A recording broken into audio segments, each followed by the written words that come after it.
You're listening to Boss Ladies and Babies. Business Blab. We're taking off our mom hats and letting our entrepreneurial side show. So grab a notebook and give yourself a bossy timeout. Welcome back to Business Blab. This is Mickey. And this is Megan. Hello, everyone. This week we are going to be chatting a little bit about hashtags. So, hashtags can sometimes get a bad rep. I remember when I first heard about hashtags, a really, really long time ago, I kind of just was rolling my eyes like, oh, you just put a pound sign in front of a bunch of different words. Like, what's the point of this? This is so stupid. But as time went on and the more I got to understand a little bit how hashtags actually work, I realized that they can be super important and help with your visibility on social media so much. Yeah, I definitely started out thinking that they were more of a humor part of your post because people would just make up ridiculous hashtags that aren't going to be trending or anything. So they do it just to be funny. But yeah, now that I have a much better understanding of it, it's such a great strategic way to market your business. They can be a little bit intimidating too because so many people are just kind of like, how do you really use hashtags? You see them used in so many different ways and on so many different platforms. So, for this episode, we're going to focus specifically on Instagram hashtags because that's just a whole beast of its own. And there is just a very strategic way to use these hashtags. So, some of them might seem a little bit crazy, but I mean, odds are almost anything that you can think of to hashtag is going to bring you some kind of visibility. So let's kind of crack the code on what to do with these hashtags on Instagram. So the first thing that you should know is there is a hashtag limit of 30 hashtags. You really, really, really want to be taking advantage of that. And you always want to use at least 15 to 20 hashtags on each of your posts because this is going to increase your chances of being found on Instagram. So that's the whole point of hashtags is, your visibility being increased. If somebody clicks on that hashtag and you've used it, they're going to see your post along with everybody else who has used that hashtag. And so that's where you really have to be analytical about what hashtags you're using because you could easily get lost in the mass of hashtags. So we'll get into that in just a bit. Also, there's a lot of controversy. I guess it's not that controversial, but you'll hear it depends on who you talk to on where you should put these hashtags. So a lot of people think that you should just put your hashtags in your comments. Some people do still say that you should put your hashtags on your actual post. I personally like to put them in the comments. First of all, it makes you instantly have a comment, which is going to be good for engagement. And also, it just doesn't clutter up the amount of words that you can use on your post because I often get wordy with my posts as well. So I say put them in the comments. And then you want to use as many of these hashtags in your 30 hashtag limit, as many as you can strategically and in reference to your business. Yeah, so I will say one tip for boss ladies, we put our hashtags in our comments.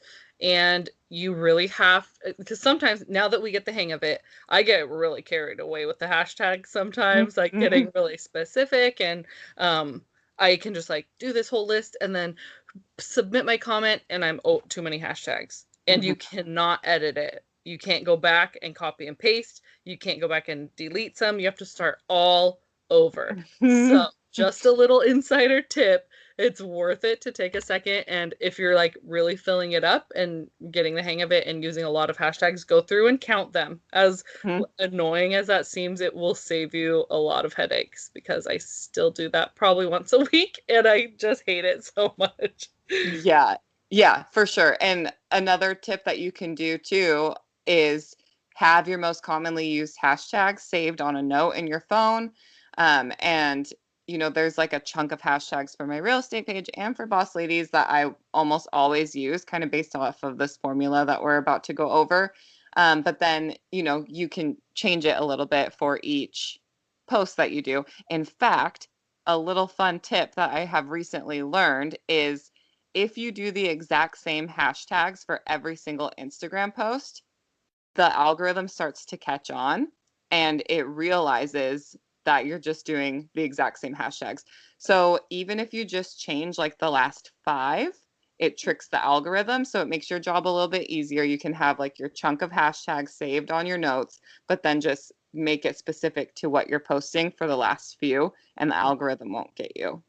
Oh, I didn't know that. That's really interesting. Hmm. Oh. Okay, so when using your hashtags, you don't want to use hashtags that have you can see the number of times that they've been used. You don't want to use a lot of them that have, say, like over 1 million uses, because there's going to be so many posts on that hashtag and click on it and go to the list of posts, and it's just so diluted. There's so many posts that you're not even going to get seen most Mm-hmm. likely, and then you're only getting spam bots reaching out to you, and it just can be kind of a waste of your time. Mm-hmm. So using 3 to 5 popular hashtags is okay. Those are like 300,000 to 1 million uses. Throw a few of those in there. Then it says 3 to 5 moderately popular hashtags. So from about 80,000 to 300,000. 3 to 5 niche specific hashtags. So you can get really specific. We're targeting towards boss moms, like stay at home moms, work at home moms, boss ladies. Get really specific with those. And then 1 to 2 branded hashtags. So we have hashtag boss ladies and babies that we always use. That's our brand. And we make sure to put that on every single post that we have. Megan, I'm sure you have some for your real estate business, right? Mm-hmm. Yep, keeping it real estate. Yep. So yeah, so that's kind of a good little formula to use, just so you're kind of hitting the wide range of popularity, not only posting a bunch that are so overused that you're not going to get anything out of it. Mm-hmm. And that's still only like, even if you do the 5 for each and then the 2 branded, that's still only 17 hashtags. So then that last chunk, you can kind of just make them specific. You can do more branded ones if you want more niche specific, or you can just make them specific to your actual post.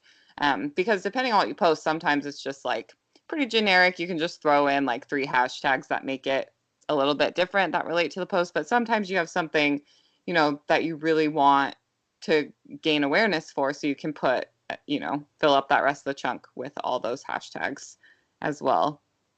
I'm And then, amazed. Oh, sorry. go ahead, I'm sorry. amazed at the number of hashtags that you can do. I have seen, even if you post a selfie, like Hmm.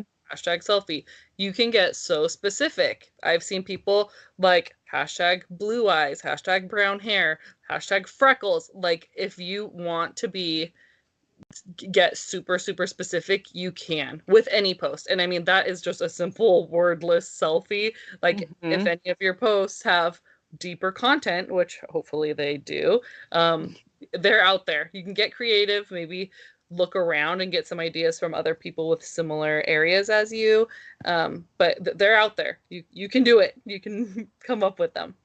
Yeah, and then there's like different versions of hashtags. So they'll be like hashtag I love my dog, but then like hashtag I love my dog with a heart, or hashtag I love my dog with the dog emoji. I kind of stay away from the emoji hashtags. It's just kind of a preference thing for me. I just don't think it looks as neat and clean, but I'm sure that they're just as beneficial as the ones without. What do you think, Mickey? I don't think you use a lot of the emoji ones either. No, I didn't even realize that they would accept, like, an emoji would be part of it. So no, I Yeah. don't. Yeah, I think I've done it a couple times when it's like a hashtag that I feel is really relevant to my post, but there's like 3 million Hmm. uses for it. Then I'll see, okay, well, what if I put this emoji? Then there's like a million. And I'm like, okay, that one will work. So, but Yeah. typically I don't like to use it. And then it's so important when you're using these hashtags to then engage with potential clients and audience depending on types of postings that you're doing. So, one thing that you can do is one of your most popular niche specific hashtags. You just click on the hashtag, it will take you to everybody who has posted that hashtag or used it, and you can go through and engage with all those people. So, any kind, for us with Boss Ladies, any kind of like mom supporting, like boss lady, mom life, girl mom, boy mom, dog mom, any of that, any of those hashtags so important to go and actually engage with those people who are also using it. And you can in turn go engage with their audience as well. And that's going to help give you visibility. And so often, even just liking these people's photos from these hashtags is going to get you new followers too. Mm-hmm. Yep, that's a new to me strategy that totally works. And it's just nice to be able to, like, Instagram can get really overwhelming. I mean, Mm-hmm. there's every sort of account out there. So being able to like take a minute and focus on one thing and go through and like, oh, cool, these are all the stay-at-home moms posting today. Let's see what everyone's doing. Like it kind of narrows it down and makes it feel more like a community and not just such a overwhelming beast of society, I Mm-hmm. guess. Yeah. And with it being so huge, a lot of these hashtags, we were talking about like the popular ones, the 300,000 to a million. When you're doing this engaging, honestly, if you want to be seen engaging with this audience, I would really suggest to stick to hashtags that have under 200,000. And even that might be a little high, but I typically won't engage with anything over 200,000 just because otherwise I'm probably not even going to be seen as just kind of wasting my time. So you want to be careful about that as well. So they might seem a little silly, like the whole thing might seem a little silly, but there's so much strategy behind it Yeah. that, I mean, we could go on for hours about this, but Yeah. these are just kind of some of the tips that we have that we've learned recently, that we've tried, and that have seemed to be working for us. Yeah. That's a good tip about engaging with the smaller hashtags because Mm-hmm. I've been doing the opposite because just Mm-hmm. in my mind it's like, oh, more numbers, that's a more popular hashtag, like, popularity, you want to be like, but of course you're going to be, it's so diluted that you want to Mm-hmm. be seen. That's a big tip. I'm gonna Yeah. use Yeah, that. it's important, but then also on the flip side of that, you don't want to engage with hashtags that are too small because of what you're saying, like popularity and Right. everything like that. So, Mm. if they have, I would say less than, like you see some hashtags are like 1,000 plus, like Yeah. our boss ladies and babies hashtag, right? It's Yeah. probably pretty small, like it's just people like us. So you do want to try to kind of gravitate to sort of, it's like that sweet spot. Under 200,000, I don't know, I would say maybe over 50,000 Yeah. ish is what I typically do. And every once in a while you do engage on those big ones and just, something might come out of it, but Yeah. uh, it's hard to say. And then also you can engage with hashtags for your location, which can be really good if you're trying to specifically gain an audience in your area. So if you did like hashtag Olympia, Washington, and then you can go through and engage with hashtags on there too, which Yeah. is a little more broad than, I kind of like to keep it to really niche specific because if I just go for the location hashtags, then it's like men and women when I'm really just wanting our audience to mostly be women since that's who we really cater to, but just another option for engagement. Yep. So those are some really good tips. Hopefully, hashtags don't seem so overwhelming. They can be really intimidating, but if you break it down, it's really just a smart strategy tool for your business.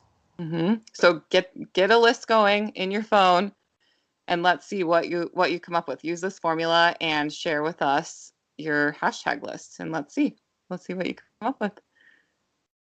All right. Well, until next time, stay bossy.